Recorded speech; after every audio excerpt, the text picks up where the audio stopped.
రాజకీయాలు ఎన్నికలు వస్తే ఓకే, ఎన్నికలు పోటీ పడదాం. ఎవరేందో ప్రజలు తీర్పిస్తారు. నువ్వు చెప్పేది నువ్వు చెప్తావు, నేను చెప్పేది నేను చెప్తా, చివరికి ప్రజలు తీర్పిస్తారు. 2014, 2018 కూడా మేము పోటీ పడ్డాం.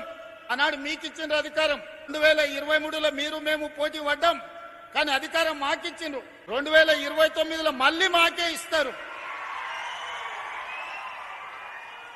కాకపోతే ఆ ఎల్లా సిద్దిపేట నుంచి ఎమ్మెల్యేని గెలిపించండి. సిద్దిపేట నుంచి గెలిచిన ఎమ్మెల్యేను ఆ పెద్దలు దామోదర్ రాజనరసింహ గారు, మా వివేక్ వెంకటస్వామి గారు మంత్రిని చేయించే బాధ్యత వాళ్ళిద్దరు తీసుకుంటారు. ఈ వేదిక మీద నుంచి నేను మీకు మాట ఇస్తున్నా, ఈ ప్రాంతంలో 1984 నుంచి 2029 వరకు ఒకే కుటుంబం ప్రజలలో ఉన్నారు. ఇతరులకు ఒక అవకాశం ఇవ్వండి అని నేను అడుగుతున్నా. చూడండి, మార్పు చేసి చూడండి, మంచి జరుగుద్దో లేదో చూడండి.